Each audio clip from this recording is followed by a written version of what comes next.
here's Maomao, and these are her freckles. A detail you barely question until the show reveals they are fake, painted on to make her look less attractive in a world where being seen as desirable could make her a target. One problem I always had with a lot of anime is that it will show you a brutal world, but then make that world feel weirdly safe. A world can be violent, exploitative, unfair, full of people using each other. But most of the time, it doesn't really feel like anyone has to live with that. Like the story wants the aesthetic of an ugly world, without really dealing with how scary it would be to live there.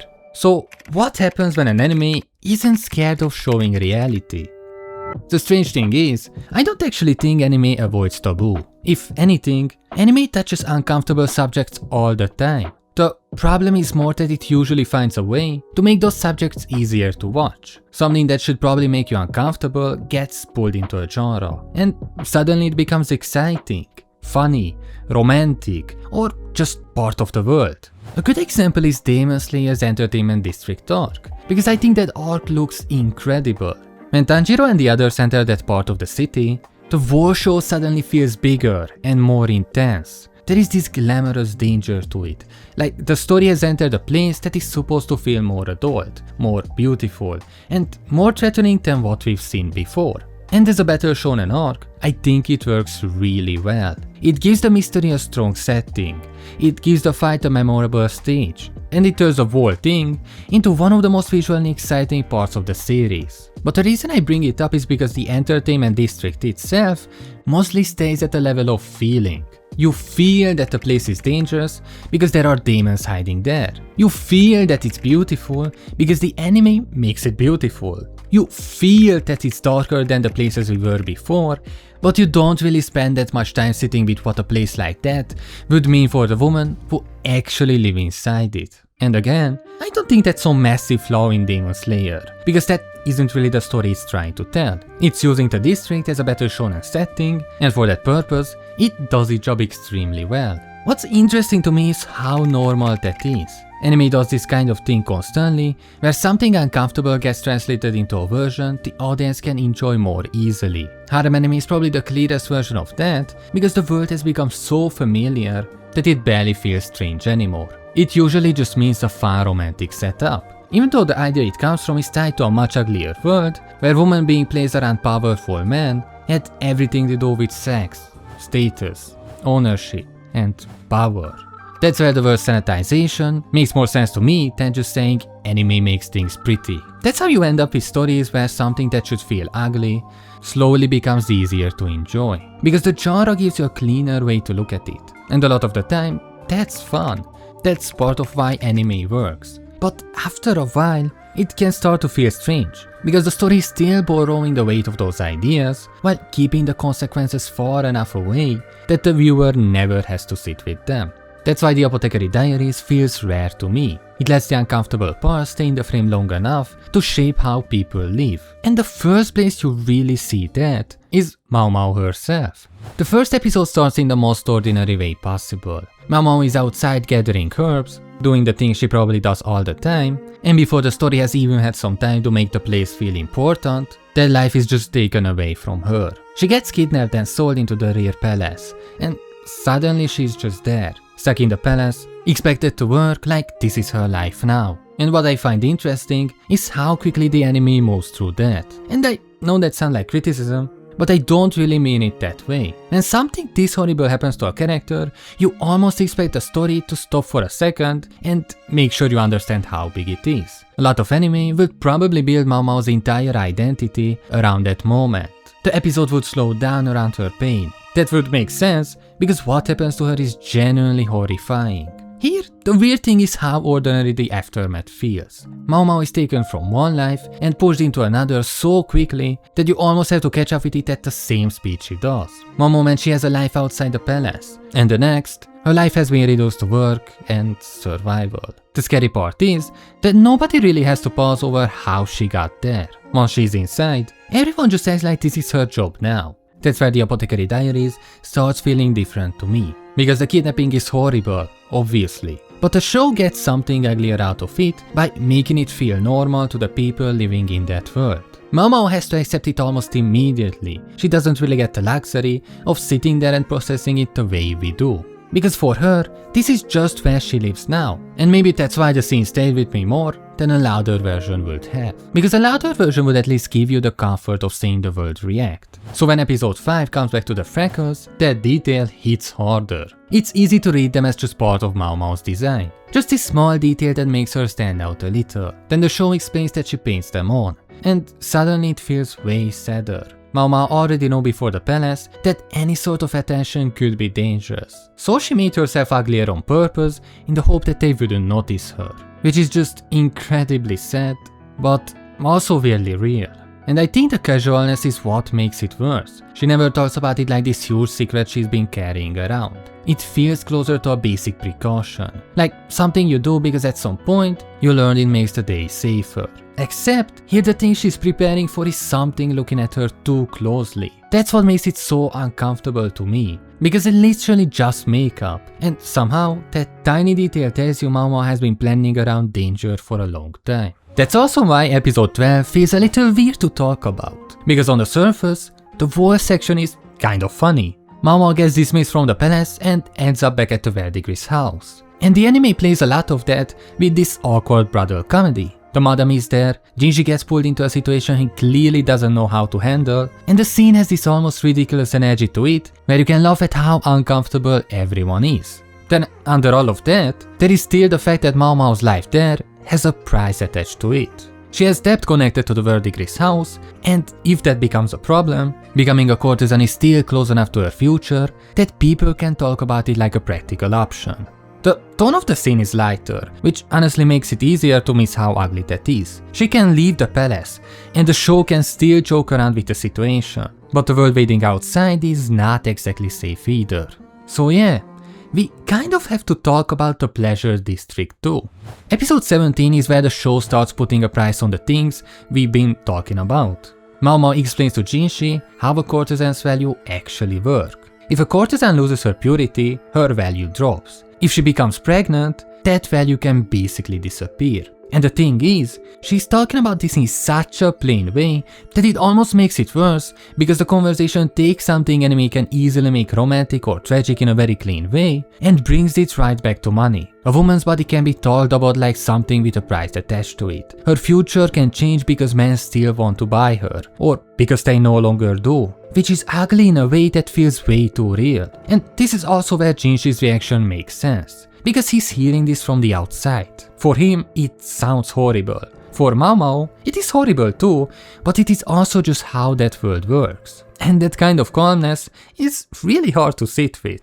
And that makes the episode 8 poisoning case feel different when you go back to it. Maomao gets called to the brothel because a courtesan and a customer have been poisoned. And at first, it has that normal apothecary mystery feeling. She enters the room, looks at what happened, starts putting things together, and because Maomao is Maomao, you kind of follow the logic of the case before you even sit with how bad the situation is. But as it opens up, it becomes less about the poison itself and more about the kind of place where something like this happens. There is abandonment, there is revenge, and there is that really messed up feeling that someone got pushed into the kind of choice you only make when normal choices are already gone. That is the thing I keep coming back to with the Pleasure District. The show still lets it feel alive. Maomao knows the place, and there are moments where it almost feels comfortable because it is familiar to her. Then the story reminds you what the rules underneath that comfort actually are. And suddenly the place feels different. It is still Maomao's home in a way, which makes it even sadder, because the same place that raised her is also the place that taught her to hide her face. And then the show gives you Fonshan. When Maomao visits the annex in episode 18, we finally see her after everything has already gone wrong. At this point, Fonshan is mostly someone people talk around. Maomao is connected to her somehow. Lacan clearly has something he never got over. And you can tell there is a story there before you actually see the person at the center of it. Then Maomao goes into the annex, and Fonshan is just there. She has syphilis, and she's hidden away in this quiet room after everything already happened. There is no mystery around it anymore. This is just where she ended up. Which is such a cool thing to see, because this was once one of the women the Pleasure District valued most. And with Lacan, the whole thing hurts because of how simple it probably looked from her side. He and Fonshan had something. Then he left, and the letters she kept sending him never reached him. Then she became pregnant, her value collapsed, and the person she was trying to reach disappeared at the exact moment her life changed the most. Lacan does not understand that until much later. He is piecing it together years after Fonshan already had to live with it. And because those letters never reached him, the next thing she sends is no longer a letter. It is her fingers.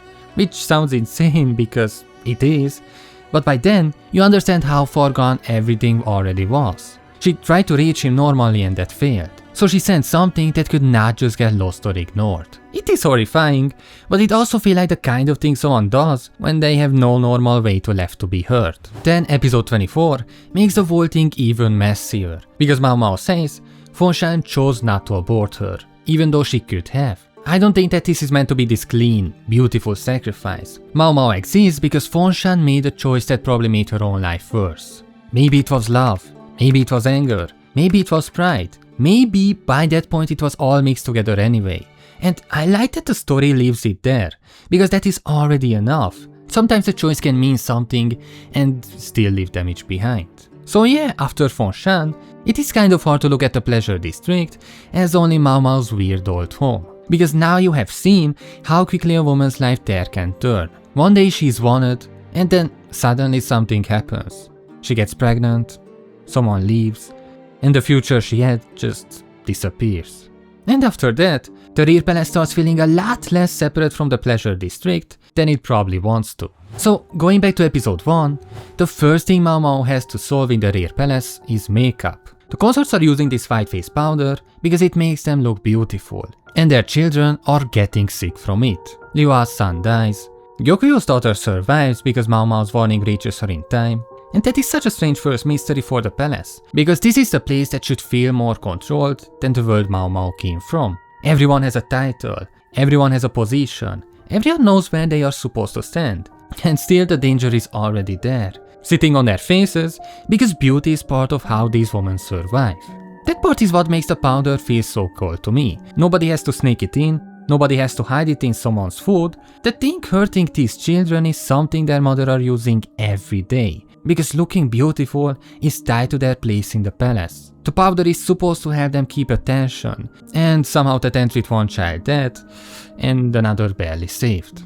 Episode 4 keeps this connected to Lihua, because even after Maomao helps her recover, the palace does not suddenly stop working the way it worked before. Lihua survives the poison, and for a second that feels like it should be enough. She nearly dies, she gets better, and you want that to be the full relief of the scene. But the practical question around her still becomes how she can regain the Emperor's favor. Maomao brings knowledge from the brothel into the Rare Palace, and the whole thing is played with that weird Maomao casualness, so it can feel funny while you are watching it. Still, it says a lot that after almost dying from the thing that was supposed to keep her beautiful, Lihua still has to think about whether the Emperor will want her again.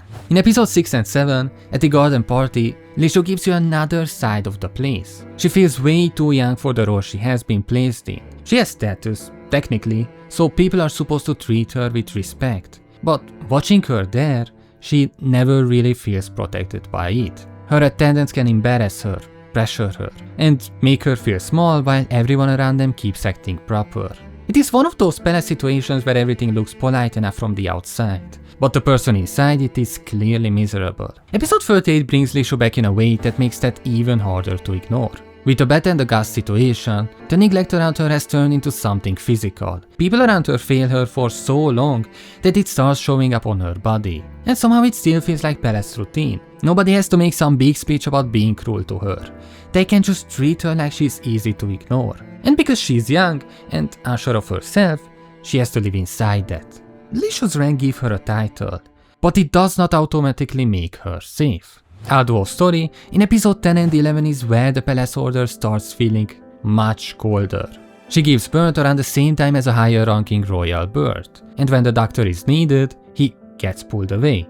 So the higher ranking bird gets help first. Alduo gets whatever is left, and her body is the one that has to live with that decision. That is probably one of the harshest things in the Rare Palace, because it happens so quietly. Noah has to stand there and act evil for Ado's life to change forever. The palace just follows rank. The doctor goes where he's expected to go. The more important bird gets treated like the more urgent one. And Ado becomes infertile because of it. Her body pays for a decision that probably felt completely normal to the people making it. The tragedy keeps spreading after that too. Von Min's mistake with Honey leads to the baby's death, and later Von Min is executed. So Ado loses the ability to have another child, loses the child she already had, and loses the person closest to that mistake too. In episode 32, she asks Maomao to investigate whether she cursed the late emperor, and at first, it has that strange palace mystery feeling the show is really good at. It sounds almost supernatural, like there might be some weird curse hanging over him. But as Maomao keeps looking at it, the palace starts feeling older in this really uncomfortable way. The story starts reaching back to the previous emperor, to the kind of man he was, and to the damage left behind by someone who had that much power over women who were far too young. Episode 33 keeps digging into the late emperor, and the more it does, the worse that his story feels. Ashi's story is tied to him, to isolation, and to the Caesarean birth of the current emperor. And childbirth in this palace never feels like something that belongs only to the person giving birth. It always gets pulled into rank, succession, and whatever the palace needs from that woman's body. So even when the episode is framed like an investigation, what you are really sitting with is the history of a place where girls could be brought close to power long before they were ready for any of it. By episode 42, Jinshi investigates a graveyard connected to a woman deflowered by the late emperor. And the detail barely needs anything added to it. A graveyard for women connected to what the late emperor did is already disturbing. The palace can dress everything up with ceremony, and people can speak about it in careful ways, but at some point, there are still bodies in the ground. There are still women whose lives were changed because a powerful man wanted them. By that point, it is hard to keep the rare palace separate from the pleasure district in your head.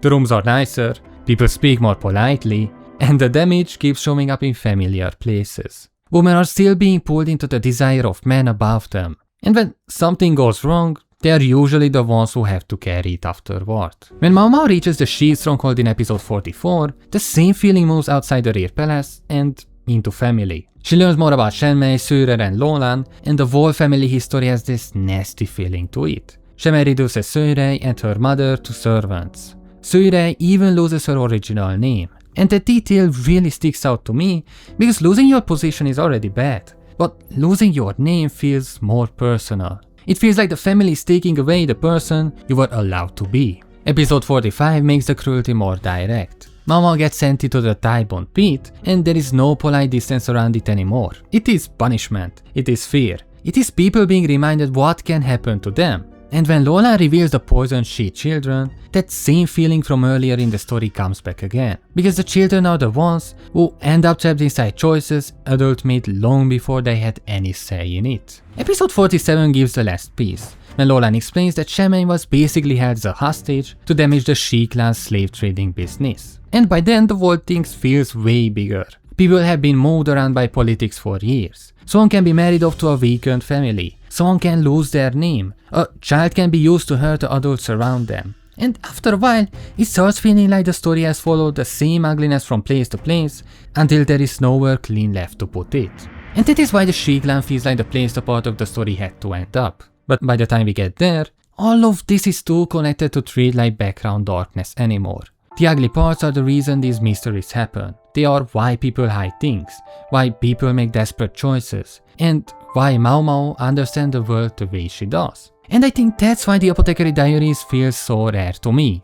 The ugly parts actually explain things.